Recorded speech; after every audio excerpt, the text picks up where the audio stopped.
Oke, halo teman-teman, assalamualaikum semuanya. Perkenalkan, nama saya Randy Saputra dari kelas 4F Akuntansi. Dan saya hari ini akan menjelaskan mengenai materi elementary accounting, yaitu kas kecil. Yang pertama jelas, saya akan memberikan penjelasan mengenai apa sih kas kecil gitu ya. Pertama saya akan menjelaskan pengertiannya. Lalu yang kedua, metode-metode yang akan digunakan dalam materi kas kecil, karena kita akan menggunakan dua metode, yaitu impress dan fluktuatif begitu ya. Lalu yang terakhir, yang ketiga, ada contoh soal perhitungan sembari kita menjurnal juga gitu ya. Jadi debitnya apa, kreditnya apa, berapa jumlahnya gitu ya, dan dimasukkan seperti apa begitu, karena memang dalam dua metode ini jurnalnya itu sama-sama berbeda begitu. Oke, kita akan masuk ke pengertiannya. Apa sih kas kecil gitu ya? Yang sudah saya tanda merah adalah inti daripada pengertian tersebut. Jadi intinya kas kecil itu adalah aset keuangan yang digunakan untuk keperluan pengeluaran dalam jumlah kecil. Begitu. Jadi kas kecil itu perusahaan buat ya, bos kita bikin gitu. Itu sebagai dana darurat ataupun dana yang bisa kita gunakan untuk hal-hal atau keperluan-keperluan yang jumlahnya kecil. Nah, biasanya untuk dana minimal dan maksimalnya si dana kas kecil ini ditentukan oleh perusahaan ya. Jadi masing-masing perusahaan itu punya ketentuan yang berbeda-beda. Kadang ada yang kas kecil perusahaan itu maksimalnya 10 juta, atau bahkan ada yang minimal dananya 20 juta. Bahkan berbeda-beda setiap perusahaannya, tergantung dari kebijakan perusahaan masing-masing begitu. Lalu entitas tidak menggunakan cek karena tidak efisien. Ya, bayangkan saja ketika teman-teman ingin membeli sebuah ATK atau alat tulis kantor, atau mungkin teman-teman mau membeli sebuah materai atau mau bayar parkir, itu kan nggak lucu ya kalau misalnya kita pakai cek gitu, atau transfer atau pakai kiris gitu ya. Agak-agak aneh juga gitu. Nah, jadi di sini oleh perusahaan dibuatkanlah kas kecil.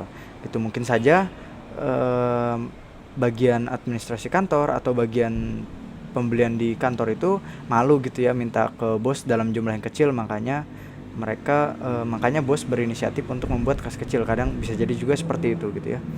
Nah, jika ukuran entitas dan kebutuhan pengeluaran jumlah dana kas kecil lumayan besar gitu ya, akan dibentuk kas kecil dalam jumlah besar. Jadi kas kecil ini akan dibentuk dan juga dibuat sesuai dengan kebutuhan perusahaan tersebut gitu. Jadi pengeluarannya kecil atau besarnya itu mempengaruhi juga gitu ya. Lalu ada metodenya di sini, yang ada dua metode ya. Ada dana tetap atau impress, dan ada dana tidak tetap atau fluktuatif. Nah, untuk pengertiannya ada di bawahnya, yaitu metode impress dikenal dengan sifat yang tetap. Maksudnya apa? Saldo di akhir bulan atau saldo setiap kali pengisian itu pasti sama gitu. Berbeda dengan dana tidak tetap atau fluktuatif, ketika pengisian itu bisa saja berbeda-beda gitu ya, saldo akhirnya gitu, sesuai dengan ketentuan perusahaan ingin mengisinya berapa gitu. Nah, kalau dana tetap atau impress itu biasanya diisi sesuai dengan pengeluarannya gitu. Makanya di sini pengertiannya mengatakan dengan menggunakan metode impress, perusahaan perlu bukti pembayaran sebagai tanda telah mengeluarkan uang atau kas untuk keperluan operasional. Karena bukti tersebut ya bisa digunakan ya untuk pengisian kembali dana kas kecil. Seperti itu. Karena dia sifatnya tetap sesuai dengan pengeluaran. Misalnya kita punya saldo 2 juta gitu ya. Lalu pengeluaran kita ada 1 juta, lalu sisanya kan 1 juta. Nah, oleh perusahaan akan diisi kembali sesuai dengan pengeluarannya. Tadi kan pengeluaran 1 juta, berarti di sini 1 juta. Kalau dana tidak tetap itu pengisiannya bisa berbeda-beda. Bisa saja pengeluaran 1 juta kok diisinya 2 juta. Kok diisinya cuma 500 ribu. Kok diisinya 1.400.000 gitu ya. Berbeda-beda setiap perusahaan. Jadi tergantung dari soalnya seperti apa gitu ya. Nah, di sini ada ketentuan saat transaksinya ya. Di sini udah ada kisi-kisinya. Ini saya ambil dari sumber Google ya. Saya ambil dari SlatShare. Teman saya lupa mencantumkan namanya. Mohon izin. Jadi ini ada transaksi pembentukan dana kas kecil ya di sini ya.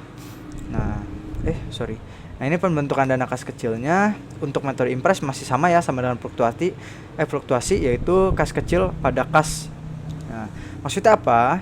Di sini ketika membentuk dana kas kecil, otomatis dana kas kecil kita akan bertambah, begitu ya teman-teman ya. Nah, kas kecil ini termasuk dalam aset teman-teman, atau sering disebut dengan petty cash.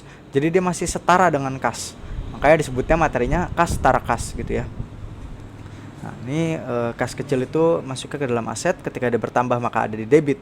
Begitu teman-teman. Kalau teman-teman masih belum paham mengenai pendebitan dan mengkredit akun, maka teman-teman boleh lihat yang namanya tabel saldo normal, karena di situ tabel saldo normal merupakan tabel yang bisa kita gunakan sebagai acuan umum gitu ya untuk mendebit dan mengkredit akun gitu. Nah, di sini pembentukan dana kas kecil sudah jelas ya. Kas kecilnya di debit dan kas besarnya di kredit. Maksudnya gimana? Jadi si bos atau kas besar perusahaan gitu ya, kas utamanya itu akan mentransfusi, mentransfer gitu ya, atau kayak memindahkan saldonya ke kas kecil sesuai, tapi enggak semuanya gitu ya, tapi sesuai dengan ketentuan pertama pembentukan itu berapa. Misalnya 1 juta, ya udah berarti yang akan dimasukkan ke kas kecil dan yang akan dikeluarkan oleh kas besar itu 1 juta. Seperti itu untuk impres dan fluktuasi. Maaf, ini pinggir jalan jadi ada suara seperti itu ya. Nah, untuk impres dan fluktuasi itu sama aja ya, jurnalnya. Lalu yang kedua ada pemakaian. Maksudnya apa? Ketika kita melakukan transaksi teman-teman, atau pemakaian gitulah ya, pemakaian atau saat transaksi. Untuk metode impres dia tidak di jurnal. Kenapa? Karena metode impres itu mencatatnya nanti ketika ada pengisian kembali gitu. Jadi ketika ada pengisian saldo dia baru dicatat jurnalnya gitu teman-teman. Nah, kalau untuk fluktuasi itu langsung dicatat ya, karena fluktuasi itu dia kan sistem langsung gitu ya, pakai kas kecil. Kalau yang impres kan dia nggak pakai kas kecil, dia berupa bukti aja gitu, bukti transaksinya mana nanti ditebus gitu ya, atau ditukarkan, namanya sistem voucher gitu. Nah, lalu yang kedua ada transaksi untuk penggantiannya gitu ya. Nah, seperti yang sudah saya bilang, untuk impres itu memang dia tidak ada jurnal saat transaksinya. Tapi ketika sudah pengisian kembali, maka di sini debitnya perlu dimasukkan beban ya. Beban maksudnya bukan beban juga, maksudnya kayak pembelian atau pengeluaran yang sudah terjadi saat pemakaian tadi yang enggak di jurnal itu bakal kita catat semuanya di sini. Lalu kredit adalah kas besar gitu ya. Nah, inilah yang membedakan antara impres dan juga fluktuasi. Kalau impres menggunakan kas besar, kalau fluktuasi itu menggunakan kas kecil gitu ya. Nah, ini kreditnya kas kecil. Lalu untuk metode fluktuasi ketika pengisian seperti apa? Ketika pengisian metode fluktuasi itu kas kecilnya di debit ya, bertambah ya kas kecilnya, karena kas kecilnya itu sudah kita gunakan saat transaksi begitu. Maka yang sudah kita gunakan tadi harus diisi kembali gitu. Nah, untuk pengisiannya itu nggak sesuai dengan pengeluaran ya, karena ingat kembali ini adalah fluktuasi. Dananya tidak tetap, bisa jadi lebih kecil, bisa jadi lebih besar. Jadi tergantung dari ketentuan soal maupun perusahaannya gitu ya. Nah, kreditnya adalah kas besar seperti biasa ya, sama karena dia mengisi atau bosnya kita ngasih uang gitu ya. Nah, untuk di akhir periode pembukuan, maksudnya apa? Jadi untuk metode impres itu akan ada penyesuaian ya teman-teman. Untuk apa? Untuk pemakaian kas kecil yang belum diganti. Maksudnya gimana sih? Jadi begini ya teman-teman. Ketika teman-teman ada transaksi kan tidak di jurnal nih. Ya, tidak di jurnal. Nah, apabila sampai akhir bulan gitu ya, bosnya itu nggak ngasih-ngasih nih uangnya gitu. Ya, jadi bos kita itu nggak menggantikan uang kita gitu, atau uang kas kecil tadi gitu. Maka apa yang harus kita lakukan? Yaitu kita harus mencatat jurnal yang transaksi kita itu, kita harus mengakui gitu ya. Karena kan di akuntansi itu ada unsur namanya mengakui gitu. Nah, ini harus diakui. Nah, gitu ya. Dengan apa? Terpaksa kita menggunakan kas kecil dulu di kreditnya. Padahal impres itu kredit adalah kas besar gitu kan saat transaksi. Tapi untuk yang AJP ini atau penyesuaian kali ini, karena memang benar-benar bosnya itu nggak bisa ganti, atau mungkin ganti nanti di tanggal 1 gitu ya, maka ya udah terpaksa kita harus pakai kas kecil, maka dibuatlah jurnal balik gitu ya.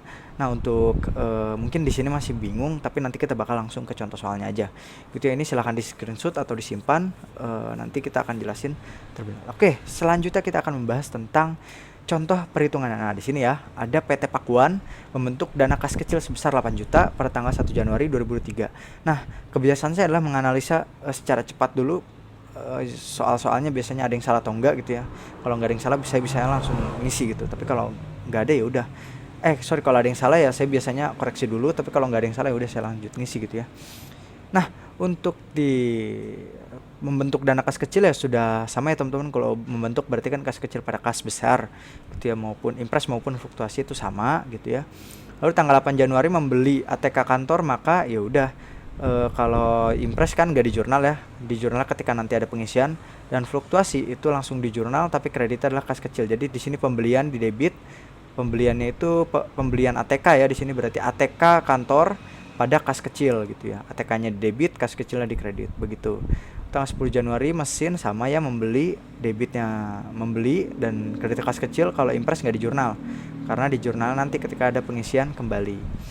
Nah, tanggal 15 Januari baru nih diisi kembali. Maka nanti metode impres beban-bebannya di mana ya? Ini berarti tadi ATK kantor, di bawahnya tuh ada mesin, lalu di sininya kas besar gitu. Sesuai dengan pengeluaran yang tadi gitu ya.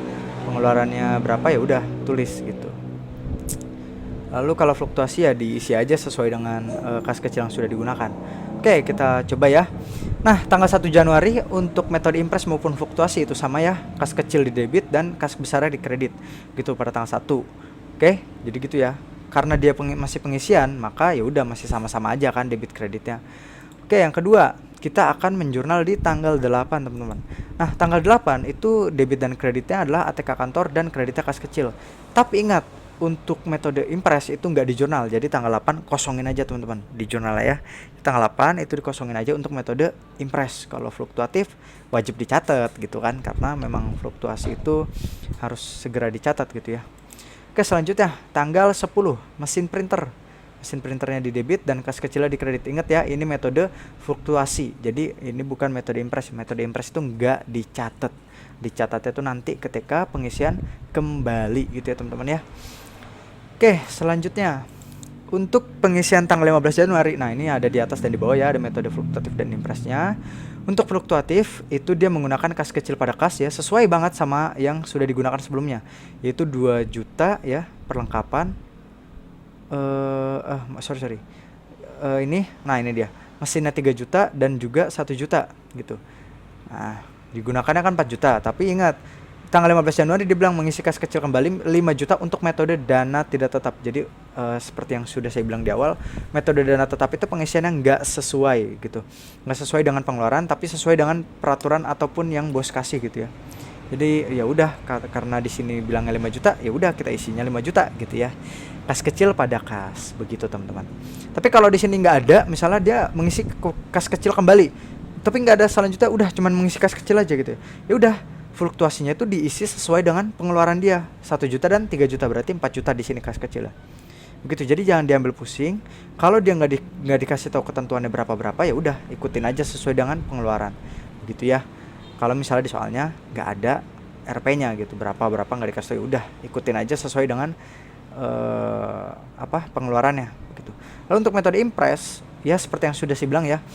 Impres itu kan pakainya voucher, jadi teman-teman cukup memberikan bukti transaksinya aja, yaitu ATK kantor dan mesin printer di debit, lalu kreditnya langsung kas besar, gitu ya, sesuai dengan pengeluaran ya. Jadi di sini nggak ada sangkut pautnya dengan kas kecilnya, gitu. Jadi anggapannya itu kas kecilnya itu menggunakan voucher gitu ya, atau ngutang lah gitu. Pokoknya bahasannya begitulah. Jadi kita nggak ngeluarin kas kecil gitu. Mohon maaf, seperti biasa ada suara-suara yang tidak menyenangkan gitu ya. Oke, seperti itu ya. Selanjutnya di tanggal 20 teman-teman. Nah, di tanggal 20 ini membeli perlengkapan kantor sebanyak 2 juta rupiah. Ketika menggunakan metode fluktuasi atau fluktuatif, dia akan dicatat ya, debitnya perlengkapan dan kreditnya kas kecil seperti biasa. Lalu untuk metode impres seperti apa? Tidak di jurnal. Kenapa? Karena di jurnalnya nanti ketika pengisian kembali, begitu ya teman-teman ya. Oke, selanjutnya tanggal 25 fluktuasi juga sama ya, beban gaji pada kas kecil. Kok ini 1 juta kak, padahal di sininya 200.000. Ingat ya teman-teman ya, jangan pernah terkecoh. Karena apa? Karena biasanya begini teman-teman bakal terkecoh nih. Kalau dia bilang membayar gaji 5 karyawan dengan masing-masing, nah kalau itu dengan masing-masing gitu ya bacanya. Jadi dengan masing-masing 200.000 rupiah teman-teman. Maka harus dikalikan dulu 5 karyawan dikali 200.000, berarti 1 juta gitu ya teman-teman ya. Debitnya adalah beban gaji, kreditnya kas kecil. Kenapa? Karena gaji ini dia sifatnya seperti beban ya gitu ya. Ya pokoknya itu ada di tabel normal lah ya. Kalau enggak teman-teman bakal belajar yang namanya akun-akun dalam akuntansi gitu ya. Ntar deh kita bikin materinya. Selanjutnya tanggal 1 Februari. Nah, Ini yang membedakan, ingat ya teman-teman ya. Ketika tidak ada pengisian kembali sampai akhir periode atau akhir bulan, maka untuk Impress wajib menggunakan ayat jurnal penyesuaian teman-teman. Nah, jadi hati-hati ya kalau misalnya kalian mengisi metodenya Impress, hati-hati sekali. Karena apa? Karena kalau misalnya dia udah kelewat tanggal, maka dia harus dibikin AJP. Nah, AJP-nya tuh seperti ini ya. Mirip banget ya sama fluktuasi gitu ya. Ini apa yang dikeluarkan apa saja dan kreditnya kas kecil. Tapi nanti ketika tanggal 1 Februari dia akan langsung mengkreditkan kas dan mendebitkan kas kecilnya gitu ya. Sesuai dengan pengeluarannya aja. Gitu teman-teman, seperti itu. Nah, untuk fluktuasi ya normal-normal aja sih. Dia bilangnya berapa? Kalau dia bilang dana kas kecil ya udah 3 juta. Walaupun di sini nggak dikasih tahu untuk metode apa, tetap ya kalau biasa begini tuh adalah metode fluktuasi gitu. Kalau Impress jangan terkecoh, walaupun misalnya disuruhnya membuatlah jurnal masing-masing transaksi metode Impress, terus dinyebutin mengisi kembali 3,5 juta. Nah, hati-hati. Karena metode Impress itu sesuai dengan pengeluarannya gitu teman-teman. Jadi dihitung kembali. Dia bilang 3,5 juta nih sesuai nggak sama pengisi apa sama pengeluarannya gitu. Kalau nggak sesuai jangan diikutin gitu. Pokoknya kita harus ngikutin sesuai dengan pengeluarannya. Begitu teman-teman sekalian. Oke, itu tadi untuk contoh perhitungannya. Untuk lebih jelasnya mengenai kas kecil, teman-teman bisa pertanyakan kepada saya ya melalui WA di nomornya sudah tercantum atau melalui email di rendis.28.02@gmail.com ya teman-teman ya. Nanti teman-teman bisa hubungi saya apabila ada pertanyaan seputar kas kecil gitu ya teman-teman ya. Nah, selanjutnya kita akan menjelaskan mengenai rekonstruksi bank, tapi di video selanjutnya gitu. Oke, cukup sekian dari saya, kurang lebihnya saya mohon maaf. Wassalamualaikum warahmatullahi wabarakatuh.